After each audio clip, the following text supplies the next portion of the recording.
Fantasy Freaks and Geeks. What's going on? James Coe here with you. It has been a minute now. It's been a few days because we took a little bit of a break for the holidays, for the Thanksgiving holidays, but now we are back, baby.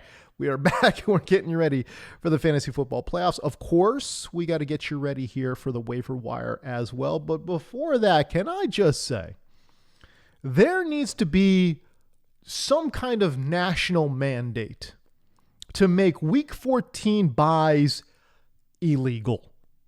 Not only that, but to have 6 teams on a bye a week before most leagues head into their fantasy playoffs.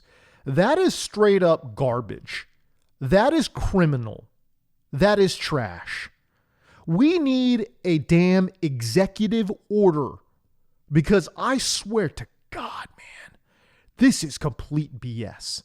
6 teams on a bye in week 14, the week where we are competing for our lives. We're fighting for our lives out here. And Lamar Jackson is on a bye. Nico Collins, who has already missed a month of games. Have I not suffered enough? No, Nico Collins needs to be out in week 14 as well. Jaden Daniels, Terry McLaurin from our nation's capital, they're out this week. Are you kidding me? Now I'm looking at some kind of Aiden O'Connell, Devon Vile. What is this? I swear to God, I swear, if I find the schedule makers, we're putting them straight in jail. Okay? No trial, nothing, just bars. Morally reprehensible activities here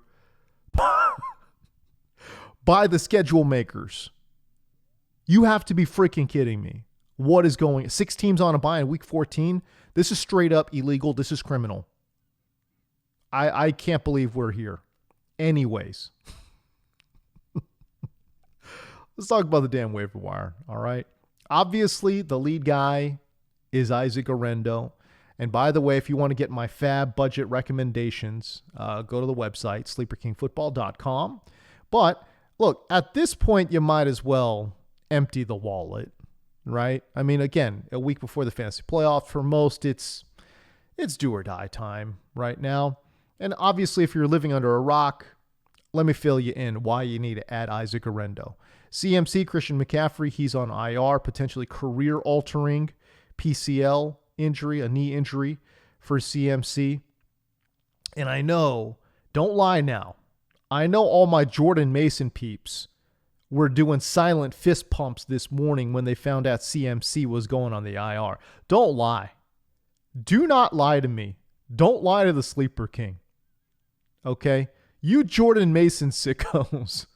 I know you were doing silent fist pumps. You wouldn't dare do that, out loud in public. But I know you were pumped, you sickos. All right? A few hours later, what do we get? We get word that Jordan Mason is going on IR. Wow. Ankle injury for Jordan Mason. He's on IR as well. So obviously now we go to Isaac Arendo.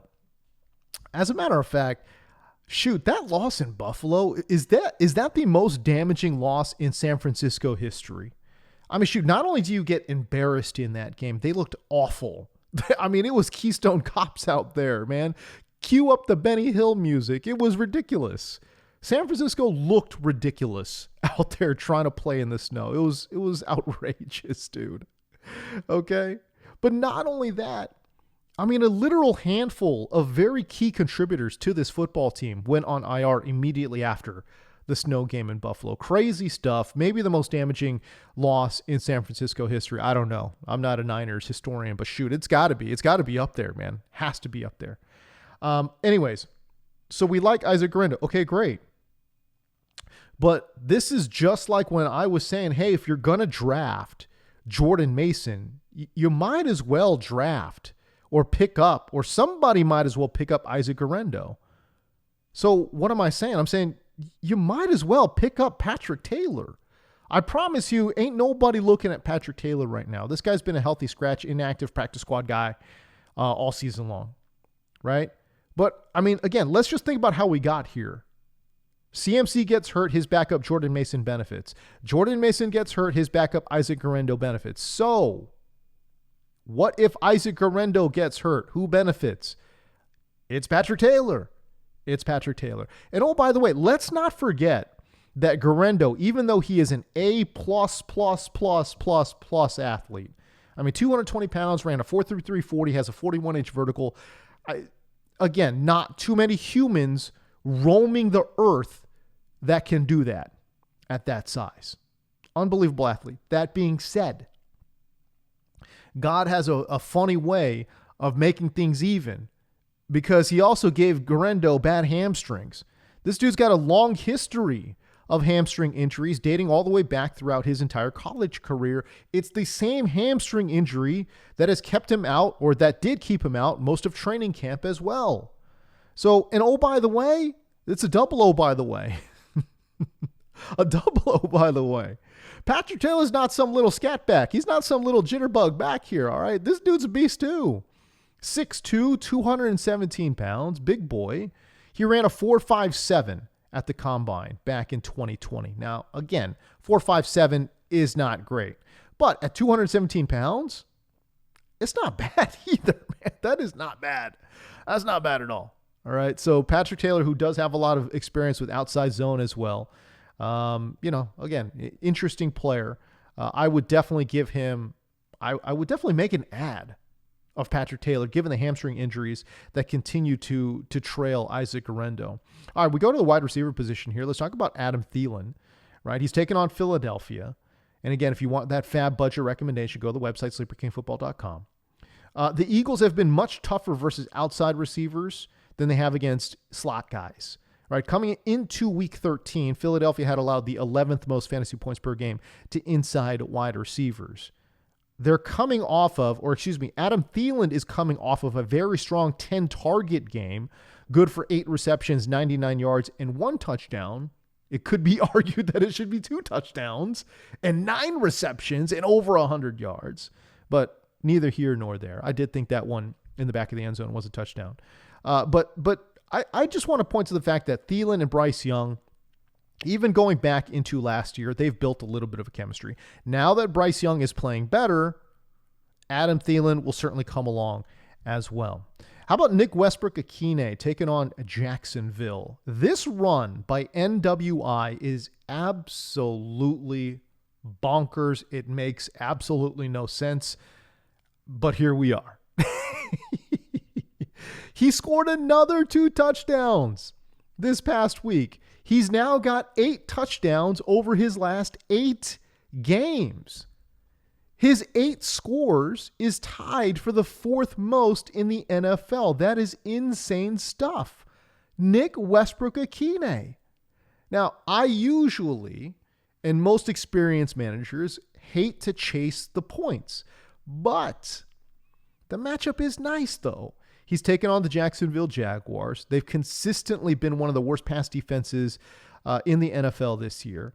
And coming into last week, they had allowed the 2nd most fantasy points per game to outside wide receivers. Nick Westbrook-Akine plays about 80% of his snaps lined up as an outside guy. And by the way, I don't hate the volume either, right? Usually when we're saying, hey, don't chase those points, it's for these low volume dudes. Now, he's not a high volume guy, but he's not a low volume guy either. He's just right there in the middle, right? There's an obvious dearth of pass catchers there in Tennessee, and Nick Westbrook-Akine has seen 5 or more targets in 4 of his last 5 games. Now, 5 targets it's not the best, but he's seeing good air yards mixed in there as well. But 5 targets is also not the worst, right? So I like the matchup overall, and Westbrook-Akine just on an absolutely magical run right now. And so, yeah, in waiver wire hell, in bye week hell, Nick Westbrook-Akine, absolutely worth an ad. All right, I'm going to go through some deeper sleeper players here. I don't know how deep your league runs. Obviously, if you've got some questions about the waiver wire, hit me up at James D. Co. on most social media platforms, TikTok, Instagram, YouTube, X. I'm really trying to grow my Threads account. So if you want to find me on Threads, that'd be great. But I'll go through some deeper sleepers here. And again, none of these guys are priority ads. So if you want to just, throw a buck or two at any of these guys, by all means. But this is only for those folks who really need it and are desperate. But these are deeper sleepers that I like. Cooper Rush, taking on Cincinnati. And again, I just want to make this 100% crystal clear. These guys are not high priority. So I'm not trying to tell you I love Cooper Rush. But if I'm looking at a deep sleeper that could hit, Cooper Rush against Cincinnati has my interest peaked. Okay. As far as streamers go, I really don't think Cooper Rush is that bad. It's not great, but it's not that bad. Over his last 3 games, Rush has a 350-yard game against a solid Houston defense and a 247 2-touchdown game against Washington. This week, he's taken on Cincinnati, a Bengals defense that is potentially thrown in the towel on 2024. They look like they have given up, boys and girls. They've given up 24 plus fantasy points to 4 of their last 5 quarterbacks that they have faced.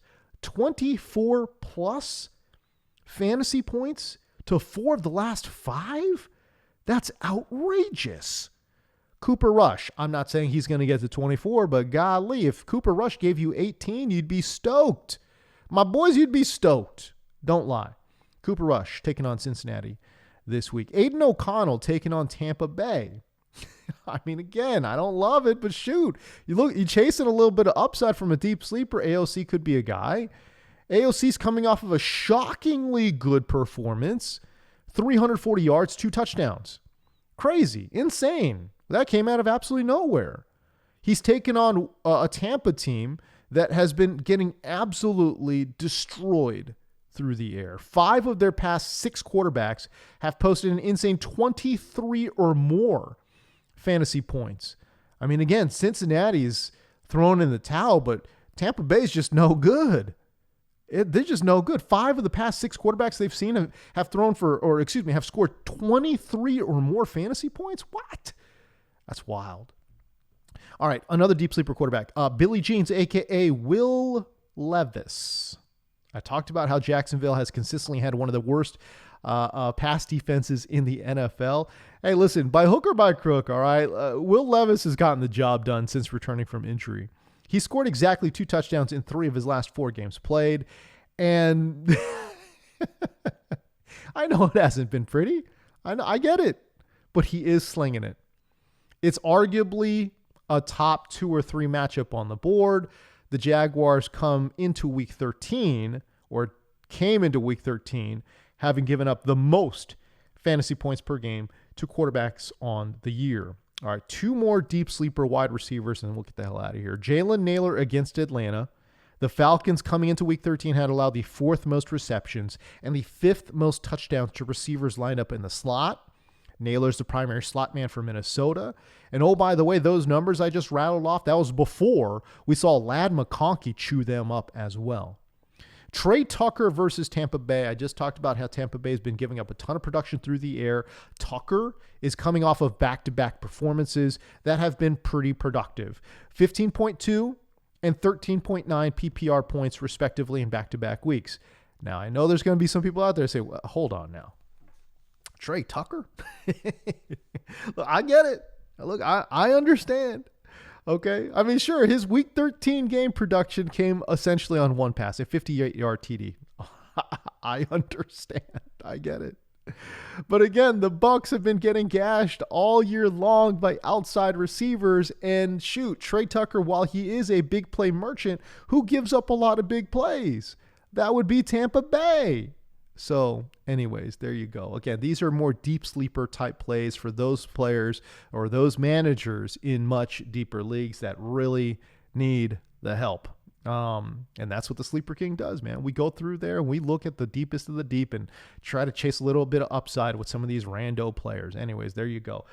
If you guys have not subscribed, I would love for you guys to subscribe. And if you guys have been subscribed, would you all do me a favor and rate and review the podcast? Just a quick note, man. That would be awesome.